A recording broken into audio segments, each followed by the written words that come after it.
and then I'm gonna go ahead and mute myself and start sharing the screen. So thanks everybody, and we'll let people in. Good luck.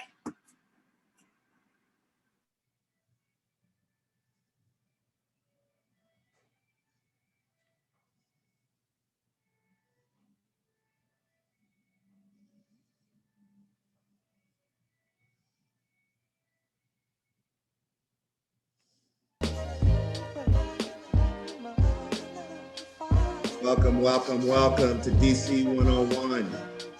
Thank you, folks, you early birds, for being here tonight with us this afternoon. Now that we got some sun in the evening, so I'm going to go ahead and say this afternoon. Thank you for being with us tonight as we talk about budget justice. We need all types of justice, but the justice to be able to survive, you know, in the way where we are not struggling to survive all the time, that has to do with our money. And every month, you know, for those of us who are lucky, every month, you know, we receive compensation for our labor. And as part of that compensation, the pact is, you know, a piece of our compensation goes into this big pot, right? Our taxes. And how does that benefit the people of the city?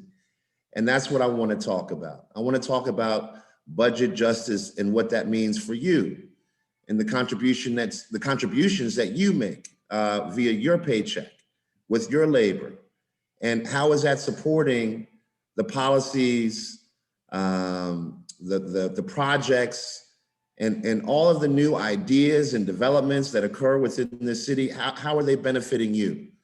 How are they benefiting the people that you care about? How are they benefiting your own network, your own constituency, your family, those that you love, those that you are in relationship with? What is your benefit? And how is our money spent? And how are these decisions being made? And so right now, we are in the midst of our 2021 budget allocation from the mayor's office. And we have to get involved. We have to get engaged. It is time for us to play an active role on how these decisions are made.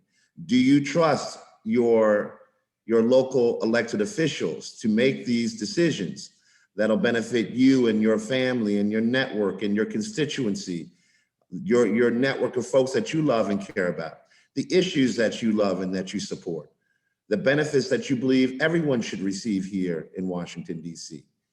We have to talk about this. We have to go through this.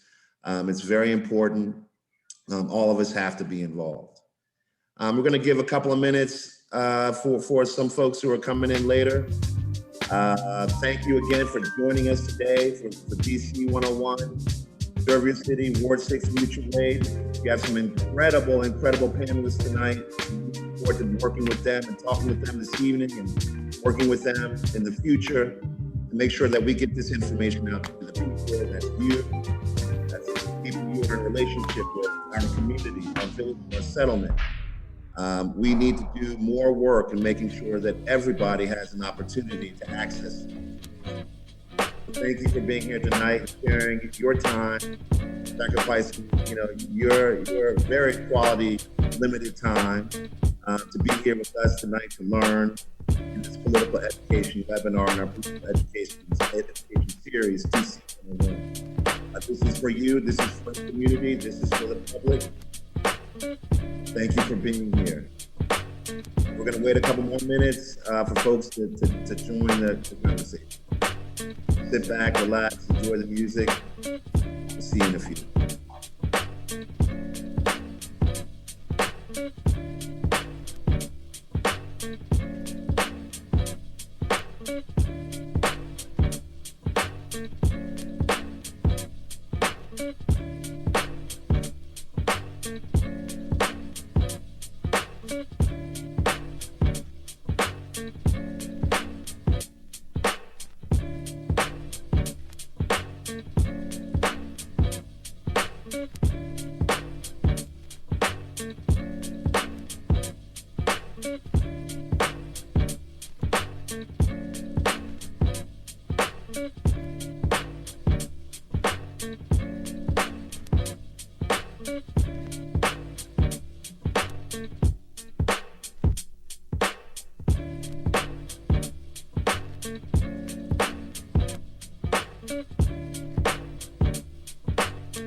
All right.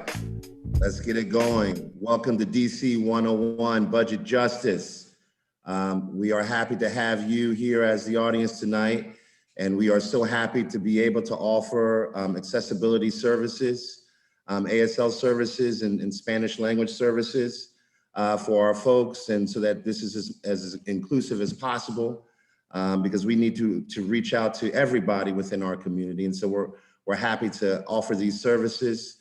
We all owe a great deal of thanks to our producers who work so hard on the back end, Ms. Jillian Burford, and the birthday woman, Miss Beth Wagner. And happy birthday, Miss Beth Wagner. She's putting it in and grinding on her birthday. She can be in better places, but she's decided to be with us because of how important this is. So happy birthday, Beth, and thank you so much for all the things you do for us at Service City Ward 6 Mutual Aid. And I want to welcome everybody into the conversation in budget justice and why it's so important, especially now, why it's so important for us to continue working to get as many people as engaged and involved in the budget allocation process that is occurring right now with our mayor's office and city council. So thank you for being here. And thank you for being part of that conversation. Next slide, please. So tonight, what an amazing panel of experts, advocates, activists, and just wonderful human beings that do so much for the community. First, I want to introduce one of my sisters who I've known for a few years now, meeting out in the streets to organize against racial injustice, the racial injustice that unfortunately we have to face, it seems in perpetuity here in this nation. And you know, while we may have to be purposed to do these things, it's just such a blessing to be able to do them with such powerful people. And Ms. Samantha Davis, Executive Director of Black Swan Academy, is one of those powerful people. And let me tell you, Black Swan Academy is doing so much work to support our young people to get engaged in the decision making position. Instead of being the victim of decisions being made on their behalf, Samantha Davis is making sure that our young people have this opportunity to be part of that position in that situation where they're dictating their own decisions on what's best for them. So I'm so happy to have Ms. Davis. Another young advocate, activist, serious sister that I've seen speak in different events is Ms. Stephanie Sneed, the Executive Director of the Fair Budget Coalition. So happy that she could join us tonight to pass along, you know, her wealth of knowledge that she works on every day when scrutinizing this budget and dictating or determining, I'm sorry, not dictating, but determining who are the winners and who are the losers based upon the decisions our elected officials make on their budget decisions. We're also happy to, this first time I'm speaking with her directly, but I've heard so many wonderful things about her, Ms. Qubilah Huddleston, who is a policy analyst for the DC Fiscal Policy Institute. And we're so happy to have Ms. Qubilah on here tonight. I know that she puts it in because everybody that I talk to did you meet Ms. Huddleston? Do you know Ms. Huddleston? You know Qubilah? So everybody talks about her all the time, and I respect those people. So I know she brings in the heat for our people, making sure that we are part of this process. And then lastly, but definitely this brother, he's not last on any list. This brother's always out front. You know, me and this brother go back a few years, and you know, we've been through it together, you know, the ups and the downs, and we continue to work in solidarity with one another as brothers to support the people who I deem really most vulnerable here in the city, the people who unfortunately fall and are living on our streets every day. And that's Mr. Robert Warren. And he is the director of the People for Fairness Coalition. And the People for Fairness Coalition, they do a lot of policy work to make sure that, you know, at least our elected officials are aware of what our demands are of folks who are living on the street and in the shelter system. But he also does and sacrifices himself and his spirit, providing direct service to the people living on the street. He's done this for many, many years here in the city. I mean, he has his own story of housing insecurity, and we're just so blessed to have him here tonight. Next slide, please. So, why is budget justice important? And this is a big question, you know, but it's something that we definitely want to get through.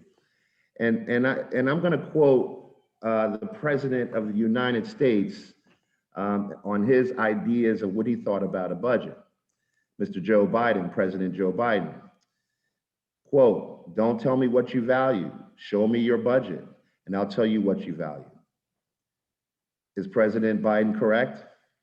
The budget is more than words. The budget is actually what you feel that should be prioritized. You know, I happen to agree with that. The budget can be a central tool for addressing challenges like access to affordable housing, supporting unhoused individuals with permanent housing, or educational opportunities for our youth, and reimagining what community and public safety should be looking like. However, as we unfortunately know, the DC budget has not always sought to do this, right? It hasn't always sought to craft and strengthen our community, where we can ensure that all DC residents have all the resources that they need to not only survive, but to thrive. And today, we're going to go through a brief overview of the history of the DC budget and hear from this wonderful panel of experts about what the people's budget should look like. Because I believe the people's budget is going to be extremely different from the mayor's budget. Listen, that's just my belief. I could be wrong. I hope I am wrong. But from the receipts that we've had from previous budgets, you know, it's not looking good. So I believe that the people's budget must supersede the mayor's priorities. So I'm not certain that the mayor is representing all of the people that we want to support, that we support on a daily basis. So what would the people's budget look like? And what are the different ways that all the people here in the city, specifically the people that are most marginalized and our young people, how can we make sure that they have access to this process in the budget cycle? So let's talk a little bit about history. History is my favorite subject. I was silly enough to get both an undergrad and a master's degree in history. Somebody should have slapped me and not let me do what I wanted to do instead of guiding me to something, a better major. But no, we always come back to history because history provides the context in which, you know, we all live. And so it's really important, and I want to go through this brief timeline. In 1973, Washington, D.C. passed the Home Rule Act, Congress passed the Home Rule Act affecting Washington, D.C., and this, quote unquote, allowed the DC to be governed by an elected mayor of our own choice and the Council of the District of Columbia. However, under Home Rule, Congress still reviews all legislation passed by the Council before it can become law, and Congress retains all authority over the district's budget. After the agreement is reached between the mayor and the Council, the budget is adopted and transmitted to the President of the United States for submission to Congress for approval. Congress must approve the district's budget as part of one of the 12 annual federal appropriations bills. And so that is the process. And now I would like to pass it off to Ms. Qubilah. Thank you so much, Maurice. And I'm gonna give you a pass because we haven't, met in person, but it's pronounced Qubilah. I'll remember it forever, Ms. Qubilah. It's okay. Thank you for, handing me the floor. I just want to, review the DC budget calendar, budget process. Before we get into this, I do want to note, the pandemic really threw a lot of things out of, usual patterns. And so last year's budget was really different in terms of the budget process, and this year's budget process is also different. But please note that what you see in front of you and what you're going to hear me discuss is the typical process for DC's budget. I think a lot of folks, when they think about the DC budget process, they think it's just like this one-time thing that happens in the spring, but this is truly a year-long process. And so, DC's budget runs from October through September. And, the budget is typically passed a year before the budget will actually be implemented. So, we're all getting geared up to advocate for the fiscal year 22 budget, which won't start until October and then will carry us through next September. So in the winter and the early spring, the mayor's team really works hard to assemble the budget proposal and make policy decisions about program cuts or increases, as well as deliberating potential revenue increases. And then in February, the CFO, the Chief Financial Officer, releases this really big report, which is essentially an audit of DC's finances, and it tells us how healthy or unhealthy DC's finances are. And then also in February, towards the end of the month, the CFO releases a revenue forecast that projects the revenue that we will have available to us for the budget season that we're in, but also years following. And DC, just like many other states, has a rule where it has to pass a balanced budget.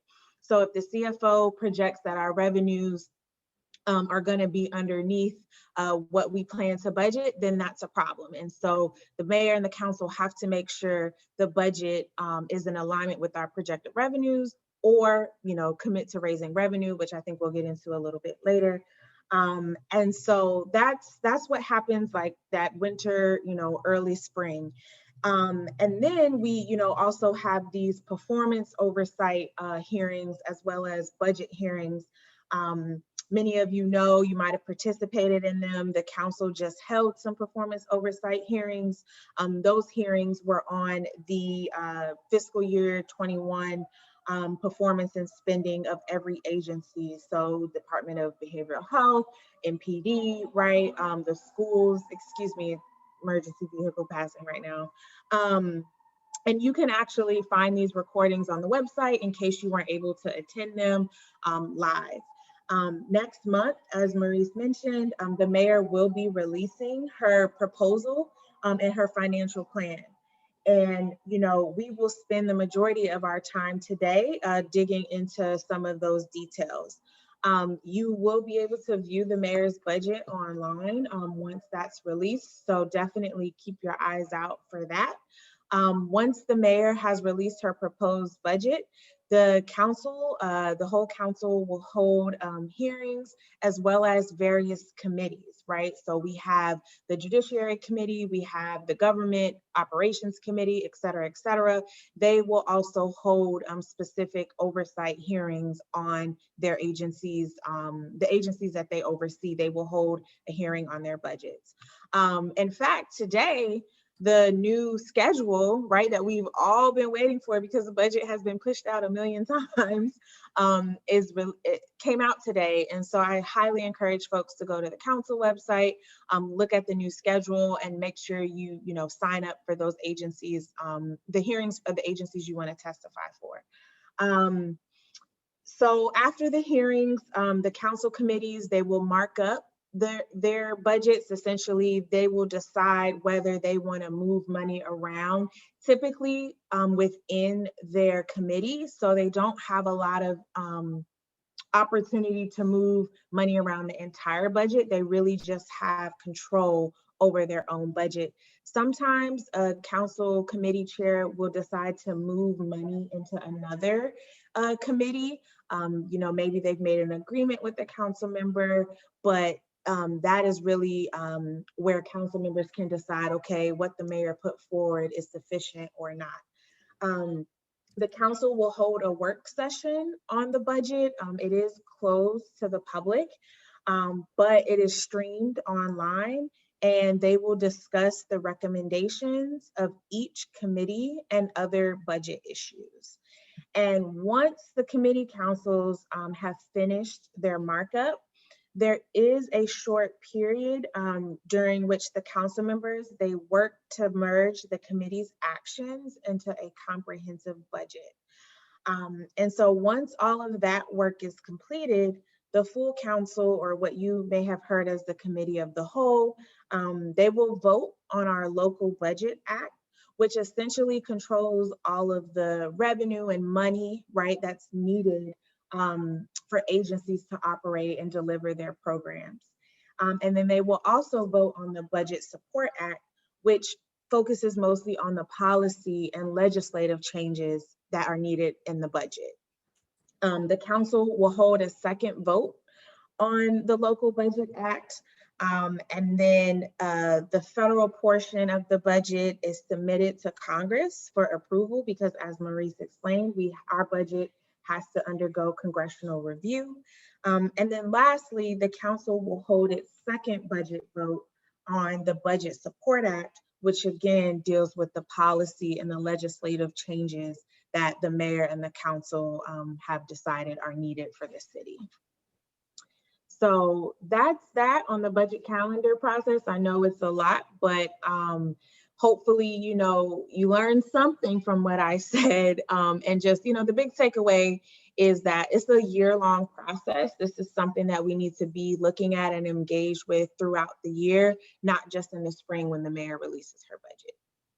So I think I'm going to kick it over to Stephanie, who's going to talk to us about all of the money and whatnot for our budget. Thank you, Ms. Qubilah.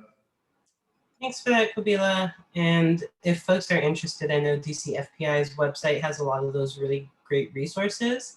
So you can definitely dig in deeper there. So I'm going to talk a little bit about the two parts of the budget, and those are operating and the capital budget. So mostly when we talk about the budget, they're talking about the operating budget. That's where most of the time the fight that you see is coming from. The operating budget allocates resources to run the city government day to day, pays for things like salaries of teachers, librarians, community violence programs, and other government functions that we want to see supported.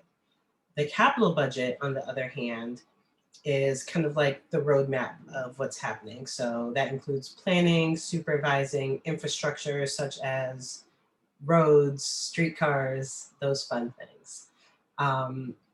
And like I said, most of the time, we really are going to be talking about that operating budget when we're looking to move pieces of the pie from one section to the next. Next slide. Where does the money come from? So thinking about the operating budget, it comes from a few different things. So we have local funds, So that is property, income, sales taxes. Those are things that everybody in DC pays for. So I know Maurice mentioned, like, our paychecks, but also if you buy anything in DC, you are contributing to the taxes, right? You are a taxpayer in DC.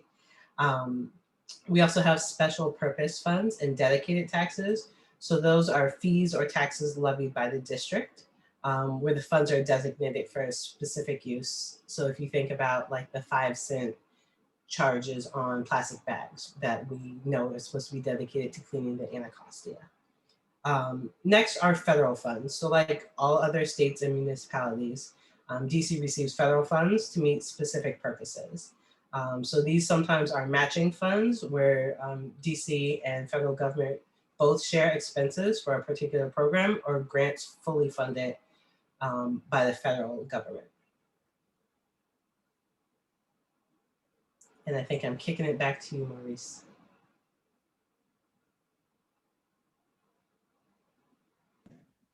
So thank you so much, Stephanie. So where do things stand right now? Well, it looks like we're going to get a rain full of money from the federal government via COVID-19 relief in the tune of $2 billion. And then currently we have about $1.2 to $1.4 billion in total reserves. This sounds like a lot of money, almost $3.5 billion from the federal government, and another close to 1.5, hopefully, in our reserves. And so that sounds like, to me, it sounds like money for everybody, but we know, we know it's not going to play out that way. But we do have more than enough money to meet people's needs. The comprehensive annual financial report, it showed that during fiscal year 2020, we had a substantial $526 million surplus, in large part due to the Office of the Chief Financial Officer's overly cautious approach to revenue projections. And so in 2019, there was a projection made about fiscal year 2020. Cuts were decided, decisions to cut certain programs happened based upon that projection. The city was able to save money in other areas, and voila, magically, we actually had a surplus of $526 million. And I want to stress this point just because it's challenging to believe in the skill and the authenticity of folks who are making these decisions, when from what I can see from my vantage point personally, 2020 may have been the hardest year financially for so many people across the world, certainly in this country, and no question in this city. And here personally, it's hard to swallow that there is $526 million in the bank, where I know that there are also people who are depending upon the grace of others to eat, depending upon the grace of others to have masks, depending upon the grace of others to provide educational support, depending upon the grace of others to have access to cleaning supplies, depending upon the grace of others to provide free, safe transportation. And so there are so many people depending upon grace these days, specifically within 2020, and to hear that the city held on to $526 million, it's a challenge, and I think it's something that needs to be discussed with the city officials who made these decisions. But the DC's budget for fiscal year 2021 shows that 3 of the district's 4 reserves are fully funded. The budget also shows that $1.2 billion of the $1.4 billion DC had in its reserves at the start of the pandemic is assumed to be in the bank at the end of the fiscal year. So the mayor and the DC Council tapped nearly $213 million in cash from one of the reserves in the fiscal year 2021 budget, but the remaining $1.2 billion is not easily accessible due to overly restrictive rules that limit the other reserves. This lack of flexibility to help address pain during our economic downturn has caused much trauma within our community, especially with our young people. And we see its manifestation in so many different ways. But to this point, no one has been accountable or held account for these fiscal decisions that were made that greatly impacted so many people. Next slide, please. The two different DCs. Yeah, two different DCs. I think that's probably the kindest way we could couch this conversation. But here are the numbers. Since February 2020, 2/3 of all job losses occurred in lower wage hospitality and business sectors. And these jobs are mostly filled by Black and brown residents and women, whereas high wage government and professional service sectors actually gained 5,400 jobs, which was a 1.5% increase. Between January and November of 2020, employment rates for workers earning less than $27,000 a year dropped to 27.6%, while employment rates for those earning over $60,000 dropped by only 6.2%. Wards 7 and 8, the two wards with the largest Black populations, have unemployment rates at 13.4% and 17.5% respectively, as compared to wards 2 and 3, both majority white wards with unemployment at 3.6% and 3.5% respectively. It's clear that DC needs to leverage the federal funds, the budget surplus, the reserves, and raise revenue in order to support DC residents. And DC probably has to do a lot more than just that, but that's why we have this incredible set of panelists and our guests tonight to speak on these things. And a very important issue that Service City Ward 6 Mutual Aid works on every day is to try our best to make up for the difference for our young people, for our kids, for the children here in the city. The children, they're not responsible for the world that we have today. Us adults are responsible for that world, and yet I think they unduly receive the brunt of those bad choices that many of us make as adults when it comes to what we prioritize. And I know, we made sure to have someone here on this panel that could speak to the sacrifices and the lost dreams and the realized dreams of some of our young people. And that's Ms. Samantha Davis. So Ms. Davis, I would ask you, Sam, as we mentioned at the top of the segment, a budget is more than a financial document, it's a moral document. What would a moral budget look like to you, Sam, in your role with Black Swan, and how would you want the budget to look like if it prioritized young people that you serve? Yeah, I appreciate that question. I appreciate this conversation.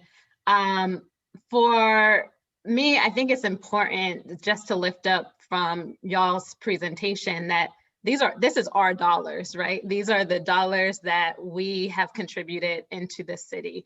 And the local dollars, we're talking nearly $9 billion of local funding. And so this is not us asking for a handout. This is us telling and giving the directive of how our dollars should be spent in a way that benefits us, in particular, those who are most marginalized. And so what we know every year, I've been doing budget advocacy in the city for 12 years now. And what we know every single year, the budget that comes out, certainly from the mayor's office, And even that from the city council does not reflect the budget that we in the community have seen people, groups create. For young people, year after year, every time Black Swan does a Black Youth Agenda, we see the need to prioritize education. And that's hard to talk about in a way, because when you look at the budget just in pure numbers, we are spending money on education. And yet the reality is the way we go about distributing those dollars on a school-to-school level, the way we determine who has resources and who doesn't have resources, puts us in the position where year to year, we continue to perpetuate the school to prison pipeline. We continue to put young people in schools that are under-resourced. We continue to choose to police our young people instead of providing them with the mental health supports, with the interactive curriculum, with the engaging and creative learning spaces that they need to truly thrive. And I can't make clear enough that that is a choice. Every single year, our city leaders have a choice between dog parks and books, between police and mental health supports, between whatever, you name it, between our, what's it called? That track, the bus, the transportation, y'all know what I'm talking about. The streetcar. Thank you. Between the streetcar, between the streetcar and housing.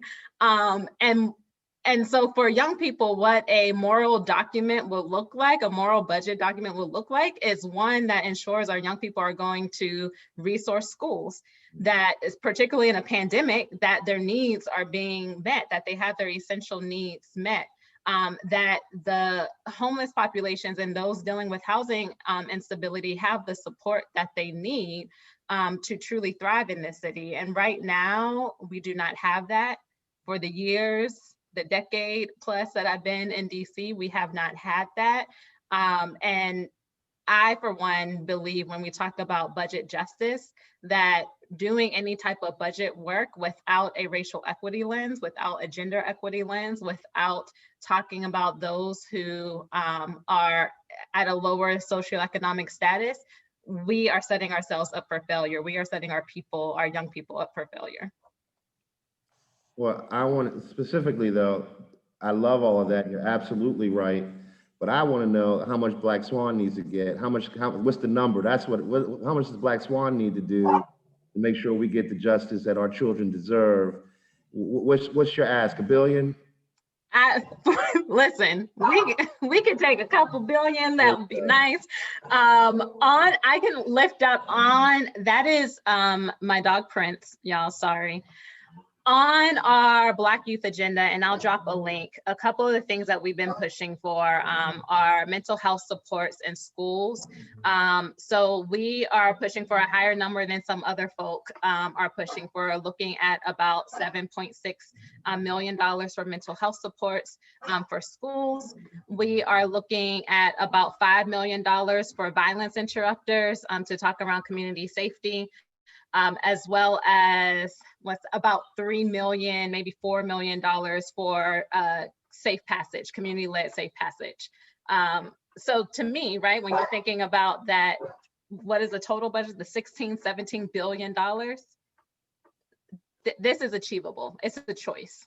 It's a choice. No, and I think we need to keep it that way, keep framing it that way, because, you know, one of the tactics that our leadership often uses is that, oh, well, these decisions are in the mayor's office, or these decisions are handled by this agency, or these decisions are handled by the chair of a certain committee.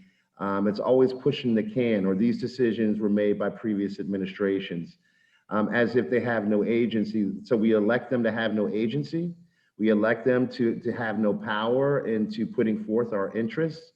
No, it absolutely is a choice. And when they like to feed this line, and they certainly, you hear this so often when it comes to housing. I mean, you hear this so, I mean, when you talk about a hot potato being passed around as far as accountability, responsibility, leadership, and authority to be able to make decisions, and what a hot potato that becomes when folks are talking about what it means for human beings to have the right to live in a house securely, or some form of housing indoors securely. No one seems to be responsible for all of the people, the increasing number of people, the increasing number of tents, the increasing overcapacity of our pre-existing shelter system, the increasing number of people who have to make the decision to stay or leave, or the increasing number of people who have to make the decision if it's going to be rent or food or enough money for a phone or transportation to get to work. I mean, these types of decisions are only increasing, and especially when it comes to, what is going on with our housing. It's really shameful. No one will take responsibility. And I want my brother Robert Warren from the People's for Fairness Coalition to talk about, what would be budget justice when it comes to housing for us, Robert, here in DC. Yeah, thank you, Maurice, and thank you for having me, and just to have a chance, to speak on, this come with me with a little heavy heart today. I'm just finding out that one of our members, longtime friend of mine, is Mr. Walden Adams. Was in a tragic accident this weekend, and him and another friend of ours lost their lives. And and just the work that he was doing in the community. And I think about, his struggle, the physical struggles that he had to overcome. And I know, and I think about myself and the work that we've been doing, with Serve Your City and mutual aid networks, and them young folks from Gonzaga High School, and this whole year of COVID outreach that we've been through. And I know there were a lot of folks that I would run into in the community, and I would be able to call him and get some information about that individual, and how we can try to get that individual connected to the housing that individual needs. Because as an organization, we truly believe that housing is healthcare. We believe in universal housing rights. We believe in trying to advocate for those folks who actually qualify for that housing. And we know that, a big population of DC residents are, majority Black. A lot of them are over the age of 55, specifically in the homeless community. And we know they're dying at an alarming rate. And I mean, the budget is very heartening for me every year, because it's just like, I'm with an organization, we call ourselves People's Fairness Coalition, and it's just so unfair. And so, we as an organization, we've been fighting, for, like I say, for a number of years, just for folks who qualify for housing assistance to be able to have that, and for that to be the public policy, where it's not a discretionary budget, but it's, it's a mandatory budget. And we think that's fair, and we think that's what you call racial equity. A friend of mine asked me, what is racial equity? What does that really mean? And I think the office that they have established, Council's Office on Racial Equity, came out with their first assessment of what we all know to be the DC Comprehensive Plan. And, it was just, for me, it was really upsetting again, where the council took this stand where they would kind of like not, you had council members who didn't even acknowledge it, who didn't even really speak on it. That this plan that we're talking about moving forward, that's going to talk about how money is budgeted, how land is used, and so forth, so on, that they would just kind of disregard it and say we're going to move on, and I think it speaks to, us having to be better organized, and us being able to take action, and and I know I've heard you say it a lot of times, and I like to think that we're not really in a war or a revolution, but I mean, I guess that's kind of like where we find ourselves at. I mean, I don't think we can continue to speak nicely and just try to get along, because people are dying, and COVID outreach has just showed how unfair so many things are. So I mean, PFFC, like you said, we're asking for a 9% increase in the budget overall as far as where housing is concerned.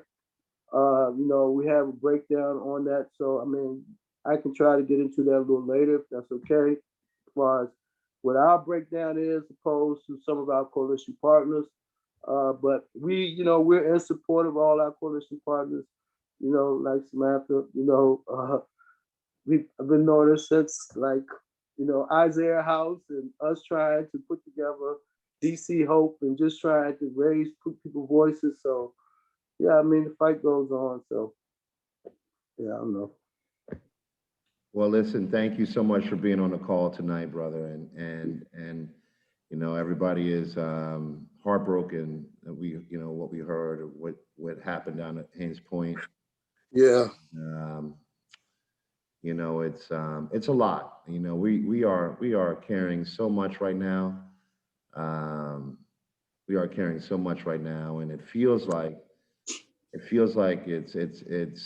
you may get a day in between to kind of rest your soul and rest your spirit, and then, you know, hopefully your tank fills up a little bit, and then something else happens. You know, that's the way it's been feeling, you know, over the past at least year and a half or so. But hey, we're still here together, and we're going to make sure that the brother and sister who passed, that we do right by them and keep fighting for what they were fighting for as they transition.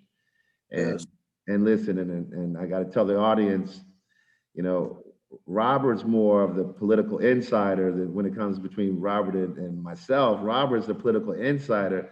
I can't believe the brother's starting to get radicalized talking about a revolution now. I can't believe it. I feel like you're listening to me, because I'm half convinced, 3/4 convinced you never hear a word I say, but to hear that you're listening to me, that's you know, I'm feeling really good. But I think it's a mixture. I think it's you know, every tactic has to be put on the table. But what I would say is that, you know, the reason why I'm so serious and always have been so serious about this is that, you know, our city officials, our elected officials, if you support an elected official that's willing to allow someone to die on the street from the cold and from being hungry, then we're not on this. We're not in solidarity. I mean, it's just that simple. You are against me. You are against us. I mean, these are choices, and that word choices keeps coming up. And you know, for me personally, I can't get down with anybody willing to let somebody die in the street. I'm not down with that. And I understand people have their own priorities based upon their own individual self-interested, you know, situations. I get that. But we are in solidarity with those who deserve their feet to be scrubbed. And that's who we are in solidarity with. And you know, we do that every week, as much as we possibly can, and we will continue to do so. And unfortunately, it's getting worse. It's growing. It's getting worse. And you know, I think everyone around the city, you know, if you're not looking, there are new tents all over the place. And if you go into any of the tunnels in the city, you'll see new tent communities. You know, they're not just relegated to the tunnels. I mean, you know, they're in the little triangle parks all over the city as well. It's growing, and it is becoming a challenge for all of the groups that do this work of direct service, providing, you know, just the basics as best as they can. It is becoming a capacity issue. And that's why this budget discussion is really important, because, you know, every day we've seen what has been prioritized, and you know, to me, this is not controversial at all. Lord knows we're willing to spend an unlimited amount of money on the police to keep us safe. That budget never seems, there doesn't seem to be a cap. And you know, I always say, I mean, it's so easy to talk about this issue, because what I would like to know, I would fully support a budget that said $600 million we would need to spend on the police, and that would guarantee no more murder. I would support that. I would support that.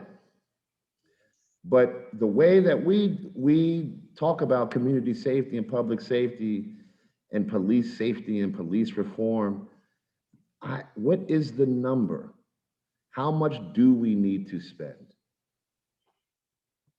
Samantha, you want to talk about that a little bit? What are you thinking? How much do we need to spend on the police for us to truly be safe? I don't know if I was the one to pass this question to, Maurice. Community safety, right, is a really important conversation. It's something that impacts all of us. I believe that we do our communities a disservice when we center policing in that conversation. We on the panel all know that, right, policing is rooted, it has its roots in slavery, that policing is an institution that was created to oppress and marginalize Black people, to oppress and marginalize young people in schools, to oppress and marginalize labor workers, and suppress unions.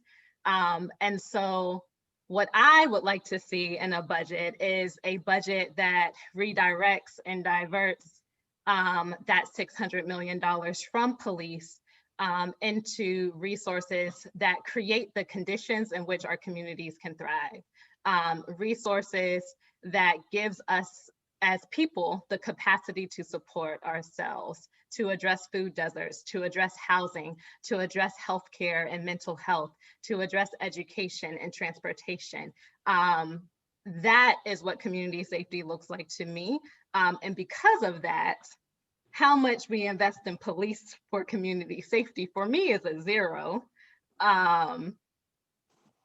But that does not mean we don't invest in community safety. That means that $600 million that we're investing in police for safety, that is $600 million that we are strategically putting in other places to create safety. Plus that the $600 million probably isn't enough, but we need to understand that crime or acts of harm happen when we have a society, when we have a community that we don't invest in. You can correlate the increase of crime with the decrease in investments in our communities. When the recreation centers close, when the libraries close, when we close our grocery stores, when people lose their jobs, that is when acts of harm happen. And so really shifting the way we talk about public safety, both in the narrative, but also in our budget, so that we see the results that I like to believe that we all want, right? This safe, healthy, equitable community. And in my opinion, it looks very different than what we have now. Well, listen, I mean, let me give you their retort. Or at least let me say this. What about all the people that have property that live on streets where they're drug dealers, and that live on streets where everybody's hanging out all the time?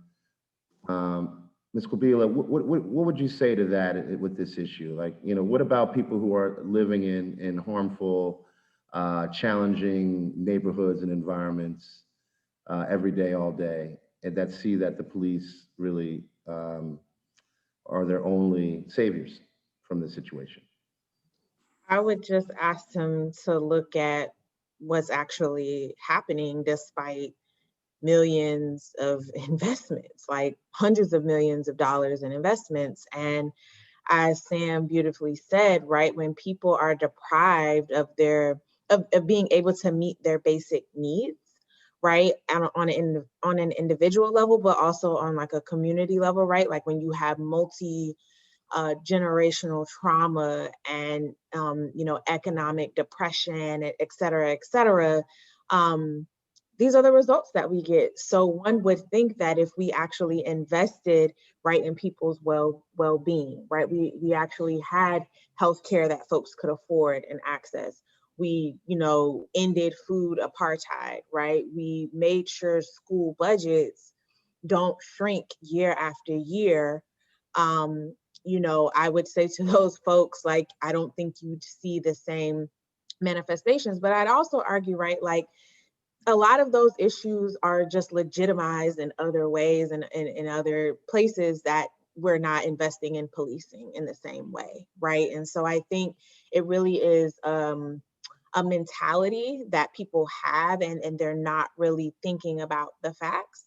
And the facts are simple that, you know, people need food, people need housing, people need to feel safe.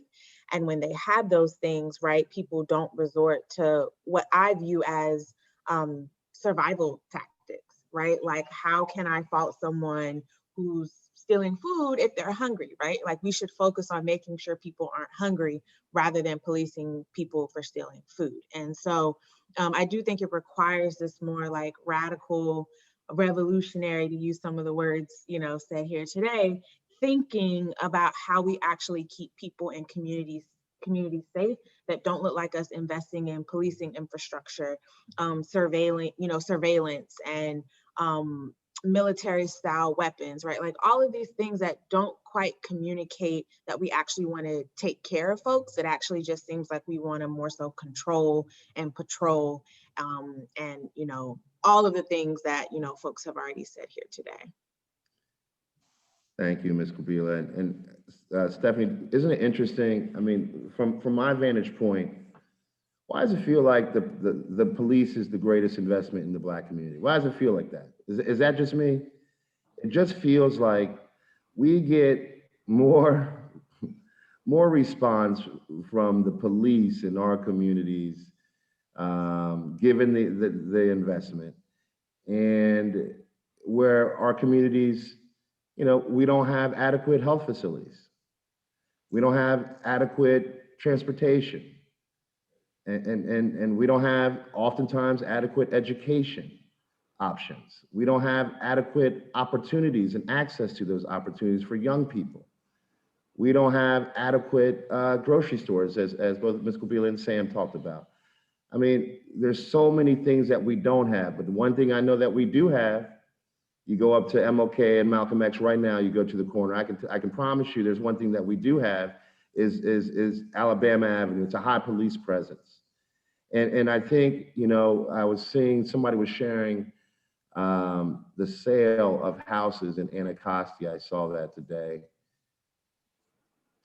What you're going to see is a more of a militarized presence in those areas because the prices are increasing and the need to protect those new investments in real property value. You'll see more police, but you won't see these other investments. And why is that, Ms. Stephanie? Honestly, you know, I think that folks tend to look at the fruit, right? So the fruit being the violence they can see, right? A drug dealer on the corner, a child stealing a car, but they don't actually look at the root of violence. And those same children not having access to food is violence. Those same children not having someplace safe to be if their home is not a safe place for them, that's violence. And we often ignore those things until we're wondering, like, why are these kids stealing? Why are these kids not in school? When we've ignored all the things that lead up to that. And those are the things that people find really easy to ignore, right? It's easy to ignore that Henley Elementary School has bullets coming through the windows on a regular basis because that's not the school that you send your kids to, right? But then when a student from Henley is doing something you find to be inappropriate, it's really quick for folks to call out and say, well, this neighborhood needs more police. They need to invest in more police. Police are not making people safe. They are responding to crime. They are not preventing crime. The crime is still happening because we're not actually addressing it through the budget. And I think that, you know, really goes back to your question of like, what would a moral budget look like? And to me, you know, a moral budget looks like when we are actually addressing DC residents who need the most, right? When we are not seeing that wealthy DC residents are gaining more income than ever before in the middle of a pandemic, when we're seeing an increase of tents, when we're seeing folks losing jobs and folks not having access to these stimulus checks and having no real recourse, right? And I believe that, you know, by ignoring those issues, we create a system where we're now saying we need these police when we've created this false need for the police by not actually thinking holistically about what safety even means, and how people feel so unsafe by not having their needs met.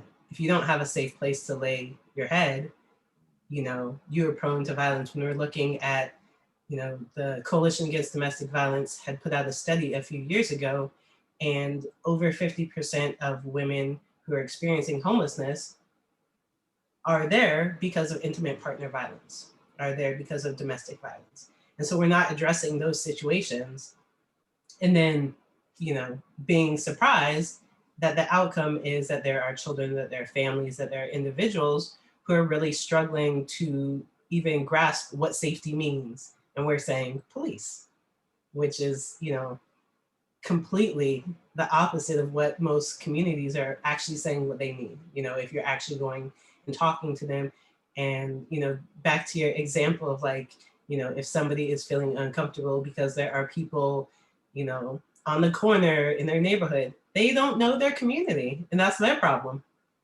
They've moved into a community that they're wanting to change, and Hey, it sounds like, you know, maybe there's another county that's better for them.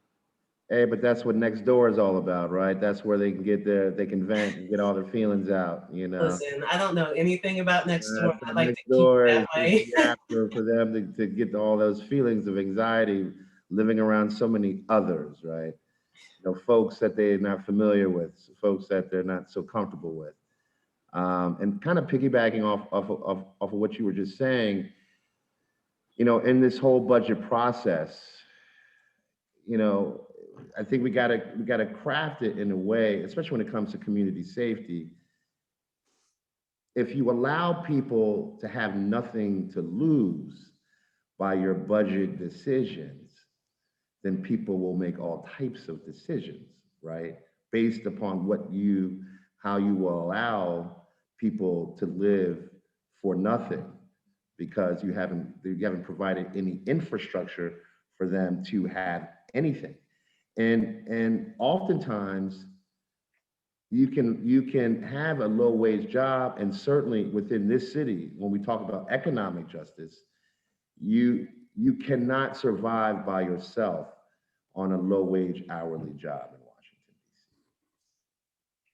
And I want to say here to the audience in public, full transparency, I am so sorry that I did not fight harder to not get to this point, because I am old enough to remember when you could make $7 an hour and have a studio apartment, when you could make $7.50 and have a one-bedroom apartment on Capitol Hill.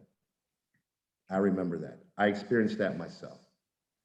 And the times, they changed so quickly, so dramatically.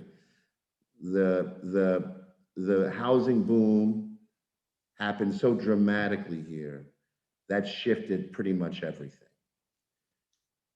And there was a lack of awareness for myself included, for so many people, to understand how do we get involved or engage in this process, and how do we build the capacity to do so?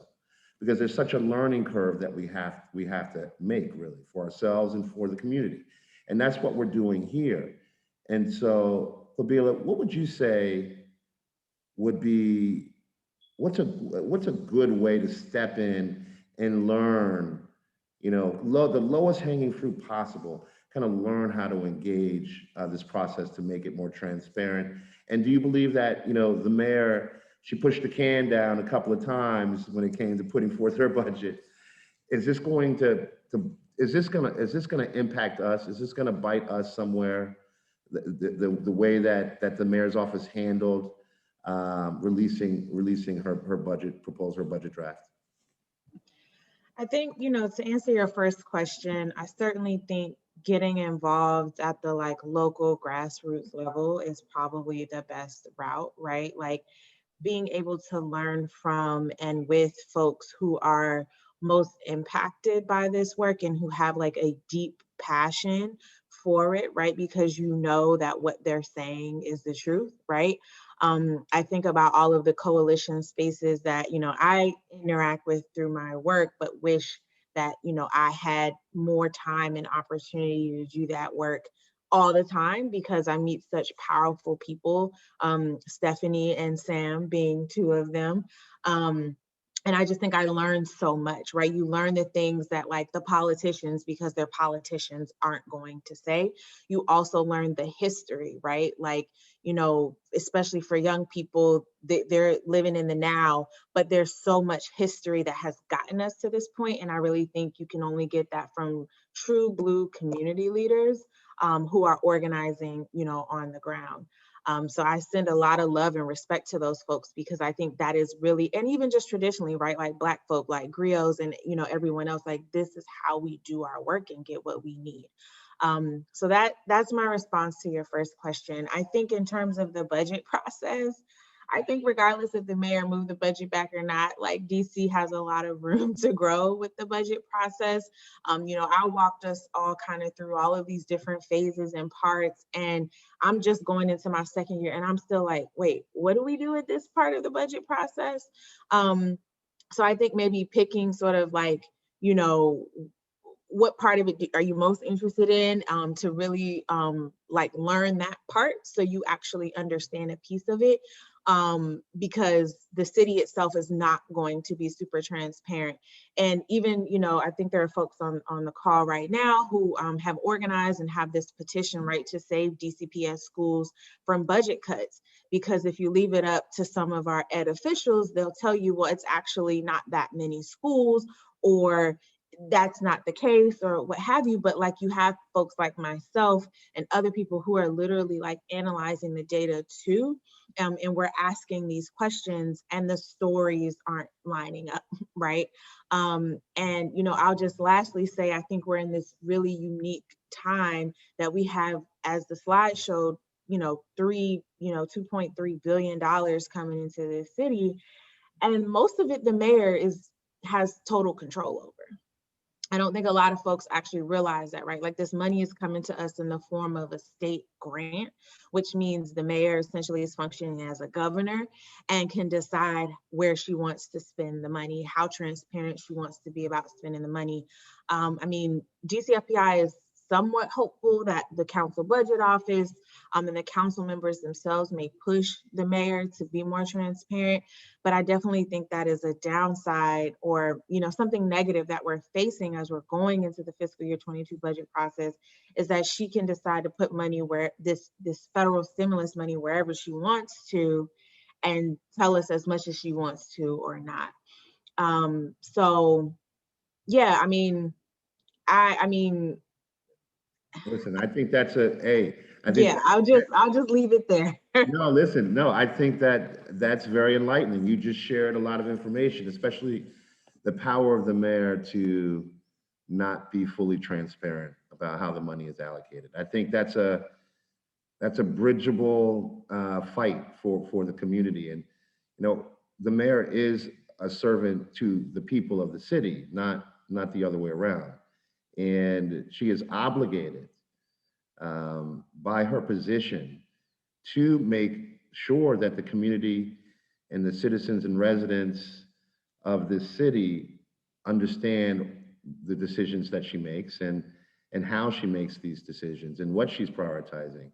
And so I think that's an easy fight. That's $2.2 billion.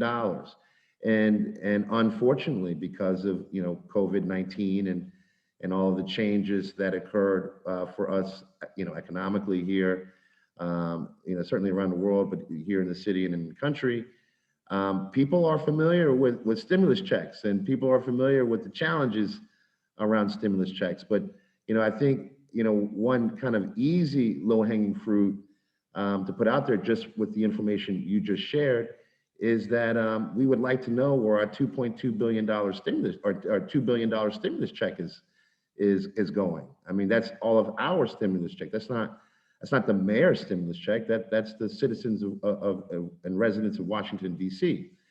That's our $2 billion. And certainly, you know, I can tell you one thing, we certainly could use it on the street to make sure that no one dies from the elements, no one dies from living outside. That is a clear need that we have in the city, a growing need. And you know, I wanted to ask this question to Stephanie. You know, there are folks on our city council who would like to increase revenues via tax increases.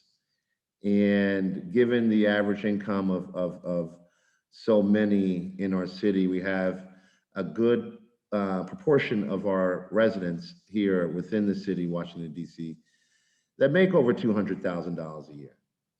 And how do you feel about that idea of increasing taxes on this cohort, this demographic of folks who are you know, blessed and are in a position where their income is way above the cost of living here in Washington, D.C. What do you think about increasing taxes for folks who earn 200K or more? I am entirely supportive. In fact, I would take it further. I want to see a mansion tax. I want to see a wealth tax. I think when we actually begin to dig into, and you said those people being blessed, I would say it might not necessarily be a blessing. It's a lot of unearned money that folks are receiving, whether it's being passed down generationally, or it's wealth that they're stealing from their workers. You know, Jeff Bezos does live in DC, or has a home in DC rather. And so, you know, I think that one of the things that we get into every year with the council, regardless of what the budget size is, whether it's 14 billion, 15 billion, is we always come up against this idea that we hear from council members, there's not enough, right? There's not enough money in the budget to make sure everybody has a home. There's not enough money in the budget to make sure that all kids can have access to free breakfast and lunch, right? That in itself is just absurd.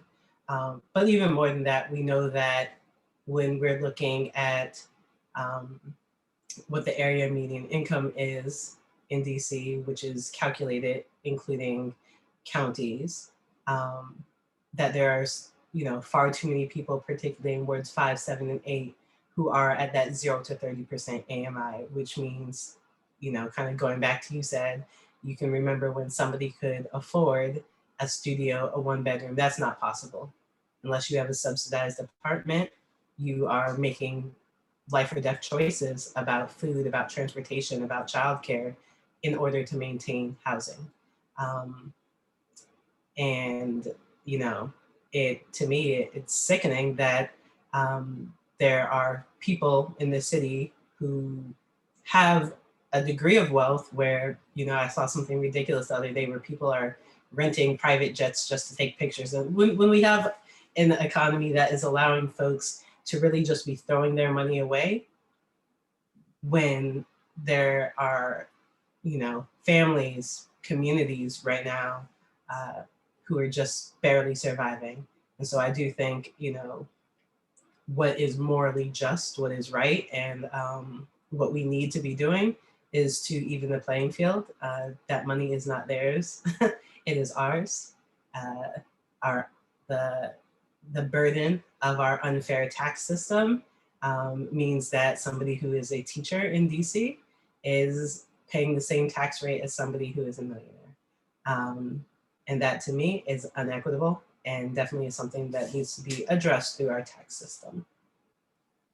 Well, I think, thank you, Stephanie. And I think there's no way that they could come back to us this year and say there's not enough money when we know that there was $526 million left in the bank as a reserve. So that's just a lie.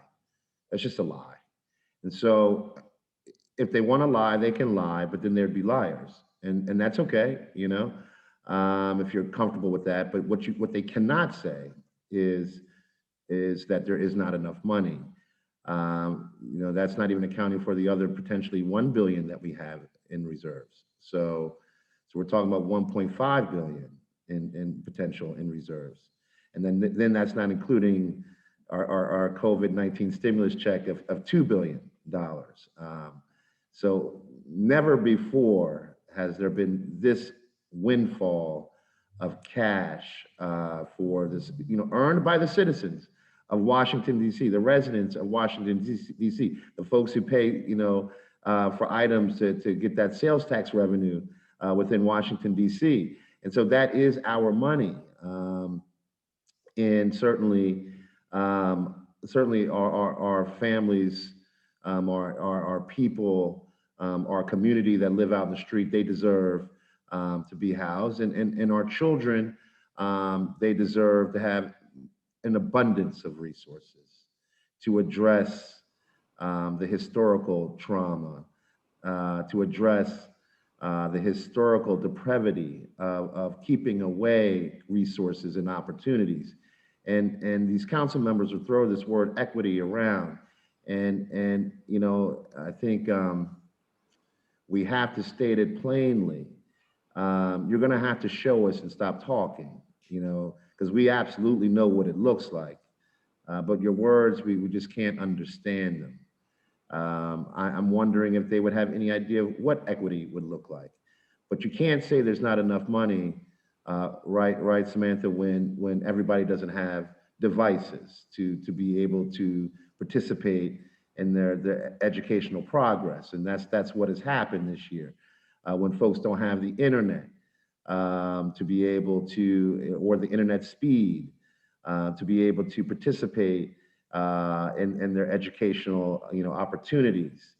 When folks don't have librarians, when they don't have, I can't think of a more important time to be able to have librarians than now, people who can help assist you acquire data and knowledge and information as that data, knowledge, and information is being transmitted from the written to the digital.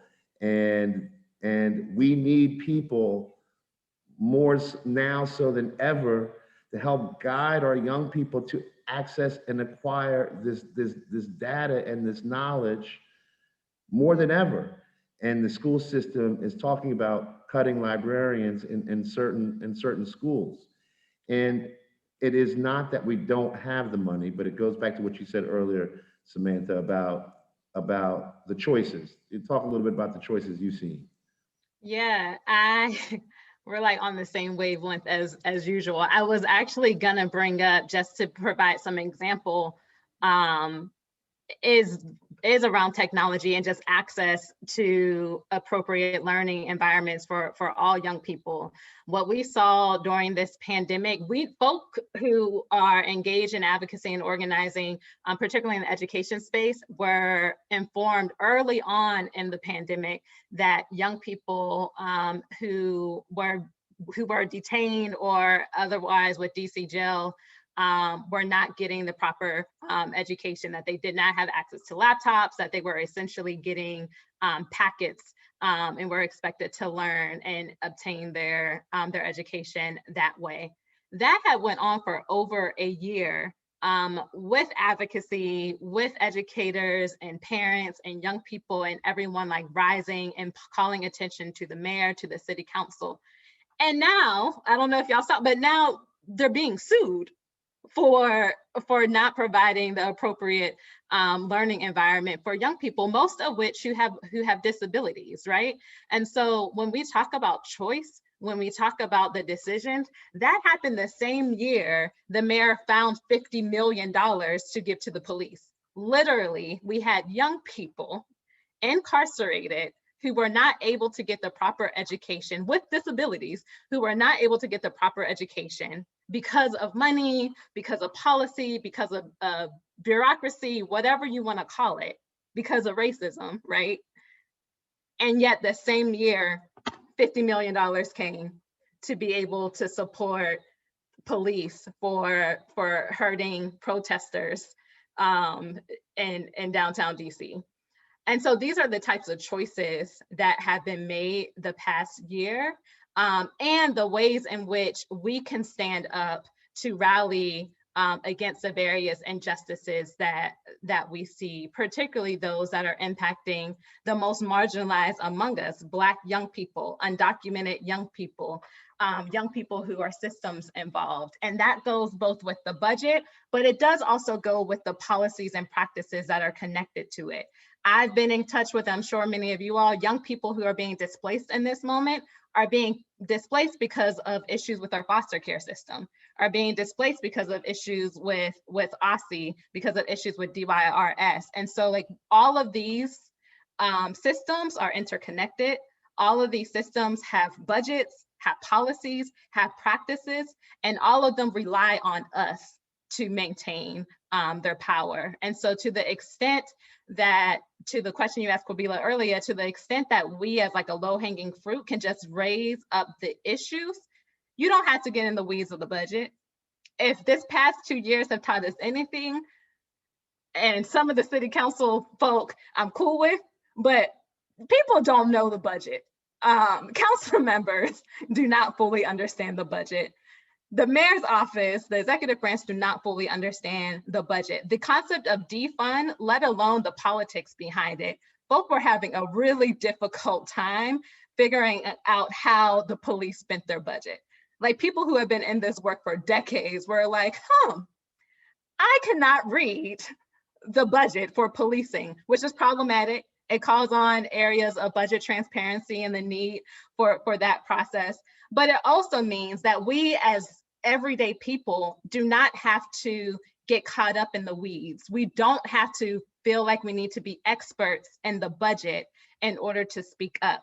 You know the issues, you know your lived experience, and because of that, you are an expert, right? You are an expert and you can demand that the city council, that the mayor's office creates a budget that reflects the issues that are true and dear to your heart, regardless of who you are, regardless of, I hate math, regardless of whether or not you're a mathematician or a statistician. It's important to know that the budget has an impact, but don't let it stop you from doing the work. I always say we do love math, just on every other Friday when we get paid. You know what I'm saying? That's the math that everybody loves. Or if you're blessed to get paid every week, you love engaging in that type of math. That's always the good math, right? But I want people to practice looking at their check and looking at what is taken out of their check from their labor, because there is a line item for what is supposed to go to the city of Washington, right? And so just know, if you get your money, if DC gets your money, then you have say in this process. And I think it's very easy to say, well, I see here that Mayor Bowser, you've got some of federal dollars, $2 billion of federal dollars, and I see where I've contributed to that federal pot, on my check, my pay stub, and also see where the city has received a piece of my check, of my pay stub. I demand that you are fully transparent about our budget. I mean, I think that's an easy demand, because I do think this transparency issue is a real issue. We just experienced it with $526 million just magically being found within our budget. And so the same council and the same agencies that made a projection that in the worst financial year that we've seen in generations, and we had extra during that time, when I know so many people associated in my network, associated in the collectives that I work in, associated out here on the street, who risked their lives all year for everybody. I know that we were doing a lot of the heavy lifting, making sure that the nuts were on the bolts, and that, when we didn't want people to be left alone. And I think, unfortunately, I think that there has to be an acknowledgement that the city is willing to allow people to just wither and die away, just like they allowed these children to be isolated at DYRS, all year without any educational support. Just like the way that they allowed several folks to die on the street this year, just like the way that they just keep making excuses for children who don't have the proper tools to adequately participate in their educational goals. And so this is what the city, we're just going on the receipts of what we've seen over the last year, but we too are the city. And so I hate pointing the finger at people and not actually, finding solutions to do the work necessary to be the change and to be the difference that we need to be.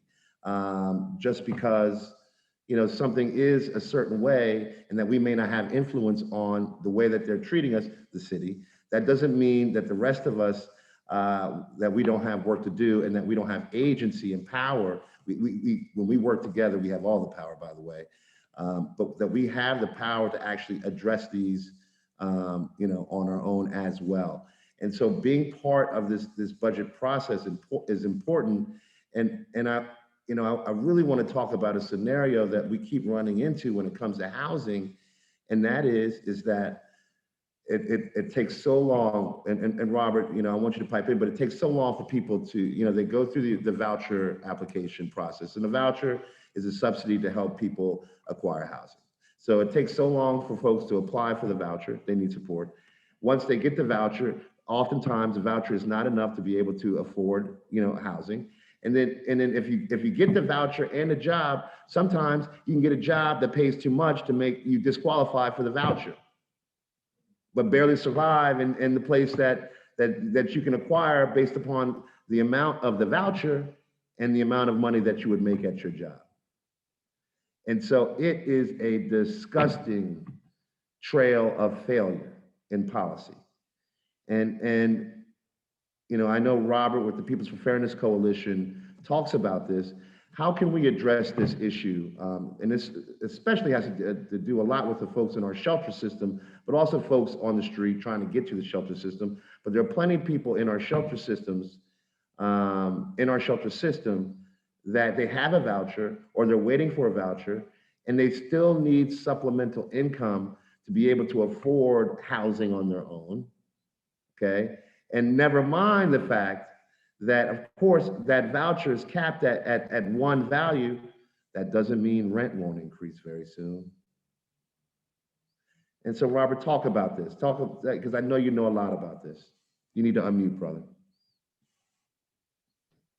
Yeah, just thinking about, PFFC and our budget as, like we had demanded that the mayor and the city council support universal housing rights in the form of policy legislation that will bring about housing equity to anyone earning $40,000 or less. They will introduce passage of bills such as the Micro-Stoops Anti-Discrimination Amendment Act of 2019 and the Fair Tenant Screening Act of 2019.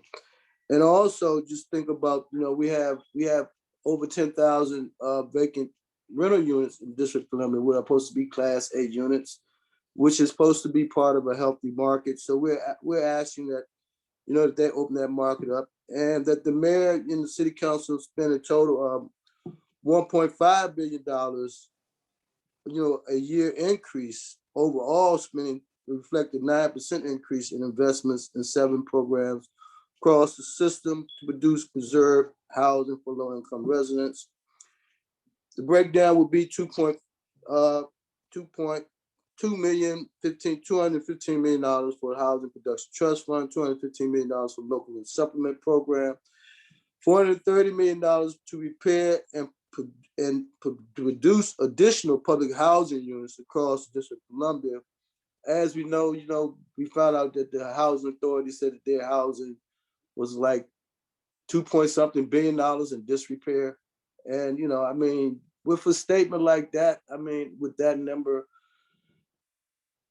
that's kind of, I've testified in front of council members and spoken to the mayor, Mr. Mendelson,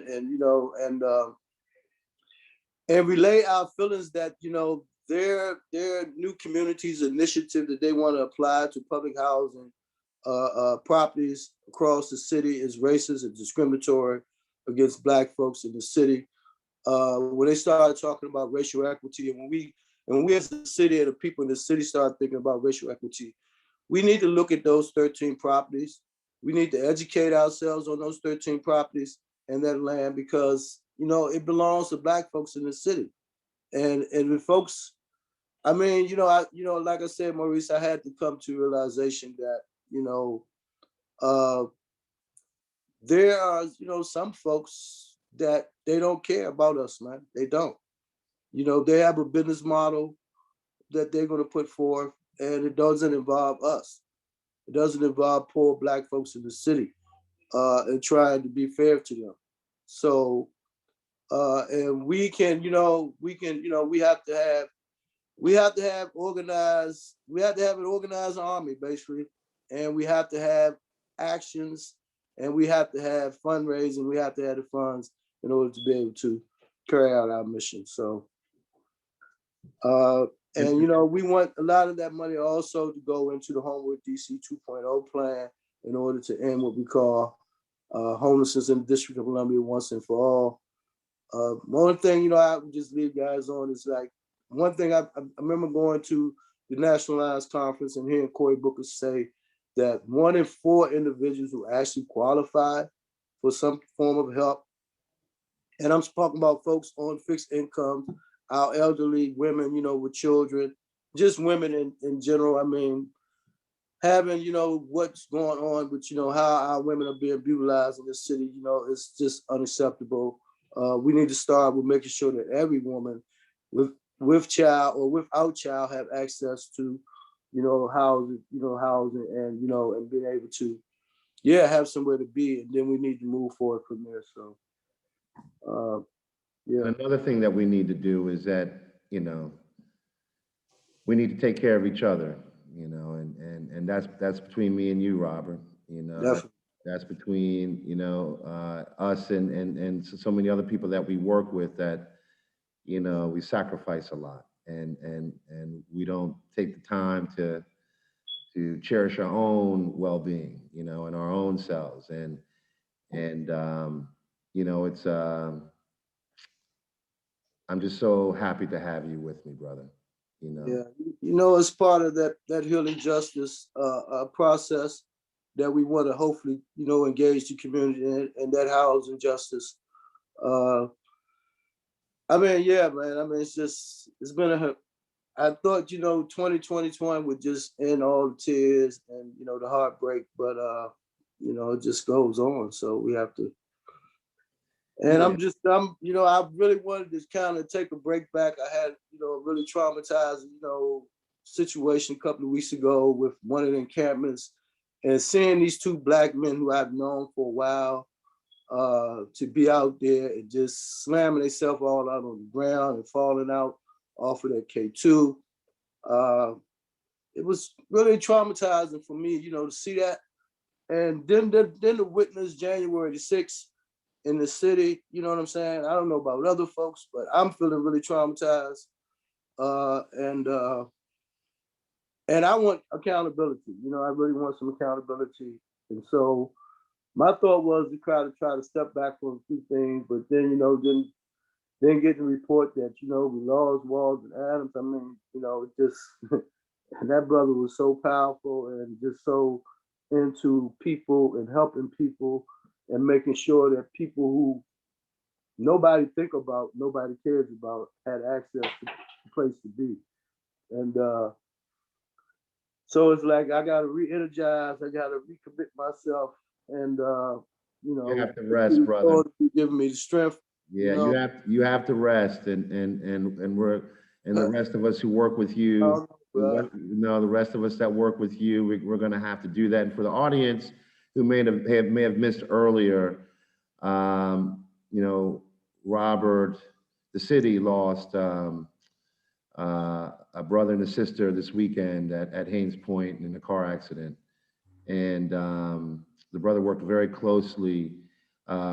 Is a member of the Peoples for Fairness Coalition, and Robert's a director of that organization. and Robert's, you know, is in deep relationship with this brother that we lost this weekend. And it's just it's tough because, you know, from the work that we do and then from, you know, from the work that we do, which is very hard work, we see a lot of things. And from the work that we do and then to lose folks, you know, kind of, you know, supplementally, you know, outside of our work, it just seems sometimes like it's too much to bear. And we don't do a good job of not tasking the people we can depend upon to help us do things. We don't do a good job of that. And so that's one way, you know, Robert talked about accountability. I'm never, you know, I don't believe that the United States would ever make a white mass of settlers accountable for anything. I don't believe it. I've never seen it. And so I don't believe it. That doesn't mean it can't happen. But what accountability you can see, Robert, is that, you know, we're going to make sure to share in the burden that you carry. And that's something that I know that we can be accountable to and accountable, you know, for you, because that's what you need. And that's what so many organizers and activists and folks that have been fighting this fight for such a long time for the most vulnerable in this city. We you know, we carry a burden. We carry this burden, and you know, this budget process. You know, I believe, and this is why, you know, it's important that we focused on this month for DC 101. We do need a constant political education and engaging the budget. And I love the way that Samantha framed it and saying, you don't need to know all this calculus. You don't need to know, you know, all the intricacies and details about, you know, the budget. You know, you just need to know that this is your money and you have say and agency in this process, and we can make demands from there. And there are issue areas that I know that our audience cares about, and we want to talk about some of those issue areas. So if you have an issue area with a particular line item, a particular industry, or a particular issue that you care deeply about, that's always under scrutiny. And you know, on my end, it's always going to be housing and education, because you know the housing has exploded and the education has decreased. I mean, and it's just so strange that I've gotten to live through that process. We are getting a level of equitable education here in the city that's less than what we received in the 60s, less than what happened in the 70s, less than what happened in the 80s. And while the city has more revenue than it ever has had before. And how do we disrupt that? How do we change that? So if folks, you know, that there are issue areas that you want maybe one of our experts to talk about, please feel free to include that in the chat. But Ms. Qubilah, please tell us, you know, what are you going to be looking for? You have a purpose of being in this work. You know, this is almost like your playoffs, right? I mean, even though you know the budget season's all year round, but this is big game time, because if the mayor is the driver, then you know, we got to get her attention. So what do you think about Ms. Qubilah? Yeah, I mean, you know, with the work that I do at DCFPI, I focus a lot on education, and you know, the mayor did recently announce some of her proposed, you know, plans for the education budget. Unfortunately, not satisfactory, right? Despite those proposed increases, schools are still facing cuts. So definitely going to be looking towards the council to do some movement there. And, you know, we don't have a committee on education anymore. It's the whole committee of the whole that is going to, you know, be looking at this. And I mean, the chairman, right, he will have deference, but all, you know, of the council members will be involved and activated. And so that's something that I'm going to be looking for. Definitely looking for more school-based behavioral health supports, right? Whether that is through the district's like formal program, whether we are thinking about the ways that the LEAs, right, the local education agencies themselves can utilize the funds that they have to put, basically provide wraparound services, right? Like it's one thing, you know, we can get the clinician in there, but we know we also need violence interrupters. We also need other folks that can help our students, you know, come back from this last year of trauma and stress. And so I am going to be looking for a budget that makes those investments, and also investments in community level behavioral health supports. I mean, again, we talked about this sort of, you know, these, what is it, 2 different DCs, right? Where the folks who are already struggling pre-pandemic are struggling even more, right? And the folks who were already doing well are doing even better. And so we know we need community level investments, particularly in behavioral health, so that folks can like get back to work or find new work, or find housing or keep housing, right? Like all, like a strong mental health is critical to the city recovering. So I will be looking at the budget. You know, DBH sustained cuts. They're in a fiscal year where they sustained nearly $9 million in cuts. And so I want to see that reversed, and I would like to see more invested as well. Thank you so much, Qubilah. Ms. Samantha Davis, what are you thinking, you know, and to kind of summarize all the work that you do and the organizations that you work with, and the young people and the families that you bring in, and all the exciting work. Well, first tell everybody what Black Swan does, you know, for the community. Yeah, sure. So Black Swan Academy, we support Black youth and through Coalition Youth of Color across the city, and becoming change agents and supporting them in pushing forward campaigns that are youth-led, that are unapologetically rooted in racial equity and gender equity, and that aim to fight systemic change. And that is done really looking, having a concentration around the decriminalization of young people. And ultimately, right, the end goal is, for me personally and us as an organization, we do this for the sake of liberation for all people, Black liberation, queer liberation, so on and so forth. That's what we're about. And what are you thinking to get it? How much money you need? $1 billion?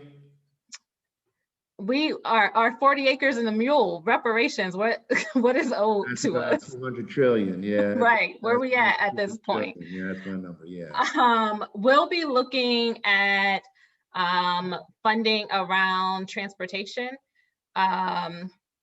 ensuring that we know safety has been front and center in Black Swan's conversations, and just like in society's conversations recently. And so part of that is safe transportation. So investments in safe passage that is community led, making sure that the dollars are there, looking at free transportation to and from school.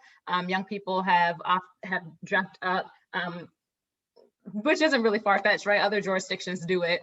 Free transportation to and from schools is a part of it. Looking at how we're investing in community safety at large. So increased dollars to violence interrupters and expansion of the violence interruption program. Looking for our schools to be well funded. And that goes from the mayor to the city council to the chancellor's office, and ensuring that we are using models that are not outdated, right? We won't get into the weeds, but right now we really rely on something called the comprehensive staffing model, that leaves our schools with less support staff than they need. And there's some other things that go into it, but I like to pinpoint that as one of the places we need to change. And so we'll be looking for schools that have the appropriate support staff that meets the levels of trauma that our young people in particular have been holding during COVID, during this uprising that we've witnessed. Mental health supports is also something that we're going to be looking for both inside and outside of our schools. And then housing. Housing has been a part of the Black youth agenda just about every year since young people have been adopting the Black youth agenda. What we know is the majority of our young people are dealing with housing instability. We started off doing this work in Ward 7 and Ward 8. Right now, our young people are all over DC Right. and in Maryland and in Virginia, and it's not by choice, it's because of displacement. And so I want to be really clear about that housing and education, and you raised this earlier, housing and education, but also transportation and safety, right? It is all connected. And so we're looking for budgets that address all of those things. Thank you, Sam. Stephanie, what are you thinking? What are you going to be looking at closely, or the closest? What okie doke are you trying to have the people avoid? Yeah, so we are a multi-issue coalition, so it's hard for me to just pinpoint one thing. We worked in a variety of areas, but echoing what's already been said, those the mental health for students, mental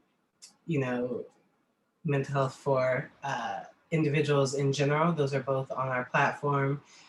Definitely looking towards housing. We're a part of the Cancel Rent campaign. So we, want folks to be able to, have their housing and utilities,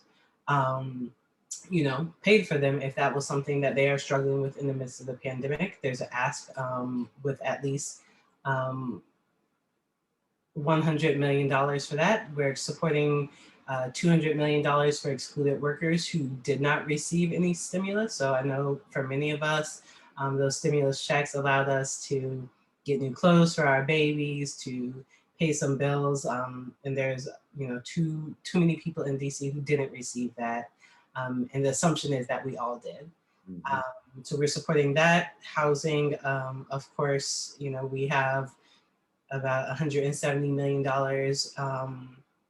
just for a range of housing programs, permanent supportive housing, temporary affordable housing, vouchers, including vouchers specifically for folks who are returning citizens, housing specifically for survivors of domestic violence, which has been chronically underfunded in the city. And, as I mentioned before, is a real need. Looking at Samantha, I see you mentioned defund. We are also part of the Defund MPD coalition. And so when you asked me about taxes, that's one way we see adding revenue, but we also see, our commitment to defunding MPD as part of, abolishing MPD, abolishing the police forces in DC as a whole. Also, a part of supporting some of the other campaigns that are happening in DC. We are not actively fighting on education just because, there are a lot of folks who are already doing that, but we do support the Coalition for DC Schools, asked to do no harm, to not, cut services in the schools. I think those are mostly the things I'm going to be looking for. But I think to what Qubilah said, it is a year-round, we work on a budget. This may be our playoffs, but some of the most important stuff is happening in the off season. That's when the trades are happening. That's when we're hearing that this housing money for last year was not spent, right? That we gave back millions of dollars. So those are things that are really important for us to kind of be on that continuum and make sure that when oversight is happening, we're active in those periods as well. Thank you so much, Stephanie. I'm going to bring on one of our producers, unsung, Mr. Pranav Nanda. For those who know, he's faking like he's at Georgetown Law, but he's really working for the people. I don't know how he does both, but I'm gonna blow his cover because he's faking like he's a law student, but he's a community student, and he's able to balance both of them. And he cares so deeply about this issue, and he's willing to do the work to seek out the money and where the money is going in. And so I want to ask you, Pranav, what are your thoughts? What are you looking for? What are the things you're focusing on? And give us your big list. Pie in the sky. Let's go from A to Z. Don't Don't half-step it, don't half-ass it. Bring it. What do you got, brother? Yeah, thank you, Maurice, and thank you to all the incredible panelists for speaking today. I mean, just echoing a lot of what everyone has been saying. I think first it's just this idea that the money's there and don't let anyone tell you it's not. I think, especially thinking about certain council members, the mayor, there's this idea of scarcity, but scarcity is created as a tool to oppress marginalized people. It's not a realistic, it's not real. There's the money there, there is the ability to make change and fund all the programs that we are talking about. I mean, I've been talking about it today when, in terms of the defund the police conversation, it was just announced we're paying $1.6 million simply because the police broke the law in 2017, and we've spent $40 million since 2016 because the police have just broken the law. At the same time, we're talking about cutting budgets for school staffing at 46 different schools. Like, what can $1.6 million, instead of spending it on, you know, settlements for breaking the law, be done to actually, you know, ensure that our schools are fully staffed, they're not receiving staff cuts. We have librarians, we have mental health counselors, we have all the sports folks have been talking about. So I think my big takeaway is just looking about all these different, you know, priority areas, whether it's education, whether it's housing, whether it's community safety, economic justice, and really centering the conversation on the voices of people who are most impacted by these issues, and making sure that we're amplifying their voices in this process. I mean, as much as I love, you know, this conversation's happening, you know, at night when parents might not be able to engage on digital devices, relying on people having internet. The council hearing process, these hearings go from 9 a.m. to 6 p.m. Like, who has the luxury and ability, like during work, when, you know, childcare is needed, when kids are in school, engaging in these conversations. I said earlier that, like Qubilah mentioned, like all the education agencies, because there's not a committee, are lumped into one public hearing. So we're limiting conversation on education, which I think is the most important institution in our society, in our communities, to, you know, 8 hours selected by the staff of one council member on who gets to talk about these issues. So, you know, even more than just some of the necessary specific budget asks, I think we have to all be cognizant of who is being provided the opportunity to engage in this process, who is being shut out from this process, and how can each and every one of us on this call be intentional in amplifying those voices in this conversation. Because like you have been saying, Maurice, like, this money is our money. This money belongs to the people in DC. The city belongs to the people in DC. It does not belong to the mayor and her staff. It does not belong to the 13 council members.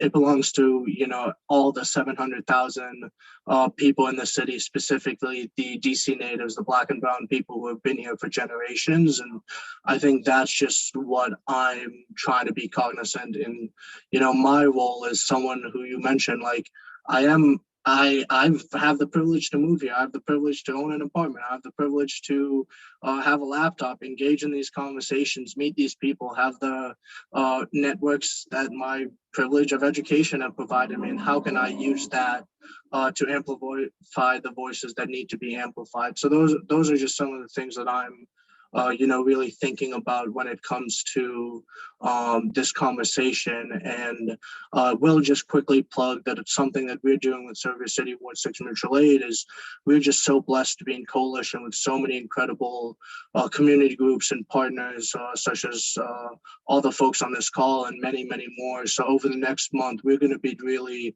trying to just create a resource guide so folks have you know, the ability to just see what these brilliant people are asking for, what their demands are, and be able to use that tool to be able to engage in this conversation and amplify those demands. So that's all I got. No, thank you so much. All you got is more than enough for most people in a lifetime. And thank you for your continued work and just jumping off of what you just said, I see, our role, Service City Ward 6 Mutual Aid, is we want to make sure that we're amplifying the folks the Black people, the brown people who do this work for our communities every day. And that we are in coalition with these groups, these organizations, and these communities and neighborhoods. And we will continue to do that. And we want to, on the other end, we want to make sure that we're bridging the information to the people that we support and that we serve, on a daily basis, albeit our folks, our families that we serve via tutoring or our extracurricular programming through our free school for unlimited youth program, or the people that we deliver food and cleaning supplies and PPE to every day with our hotline. The people we're getting in touch with through our new COVID hotline. We're getting in touch with a whole new group of folks in the DMV. Like Sam mentioned, it's, our people now, because of gentrification, because of the exploitative land value assessments that we have here in this city, so many of our families are split. They live in different places. They especially live out in the suburbs as well. And so, we have to support them as well. And we have to make sure that, we keep developing different strategies, different tactics to engage as many people as we can into this process, because it is all of our money. And that's so important. We still need to fight to make sure that people don't lose their apartments if they're renting. We have to fight to make sure people who are on fixed incomes, they don't have any tax burden that they can't take care of anymore. We have enough money to do all of these things, and we certainly will do it in this city. We got to make sure that our leadership makes that money transparent to the community. I think we have, working together, I believe we have the power to do that, to demand that. And we have a list of actions that we want our community to do. Beth or Jillian, if you don't mind, the slide, please.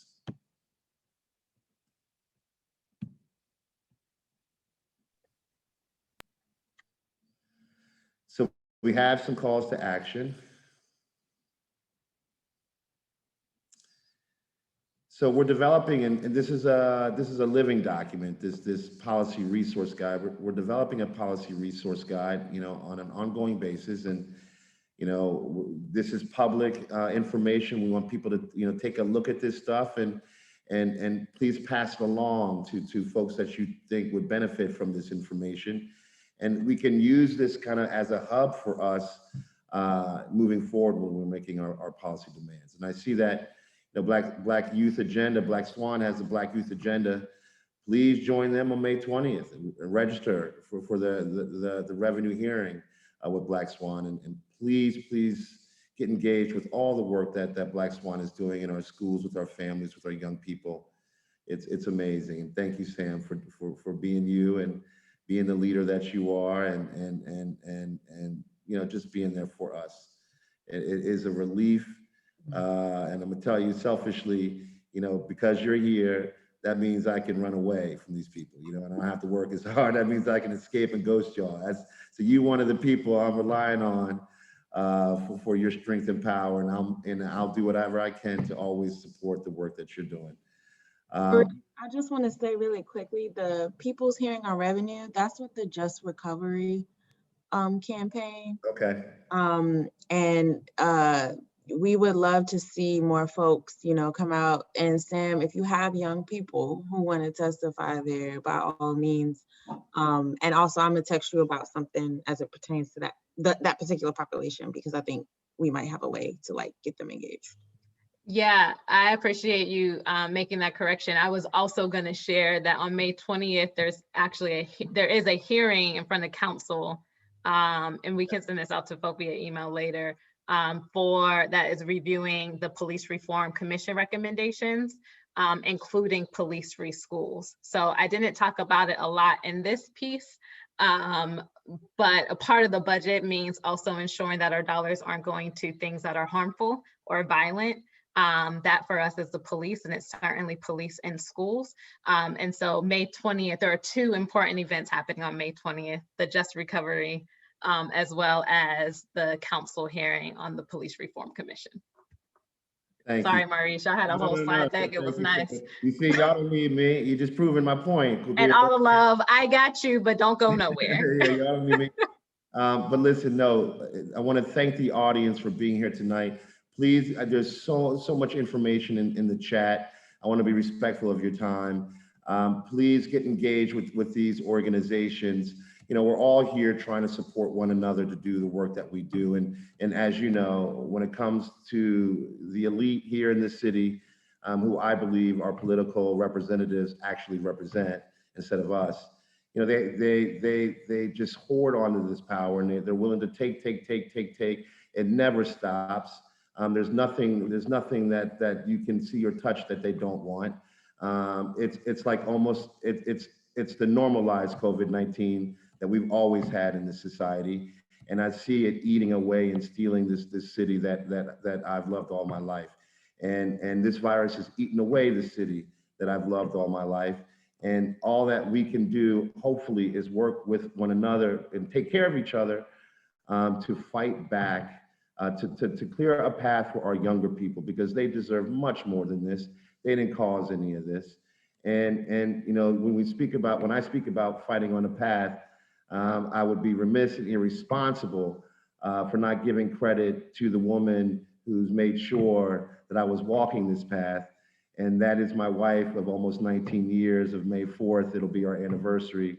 And that is Miss Jackie Lisa Cook. And you know, she has given me the capacity to be able to support so many others.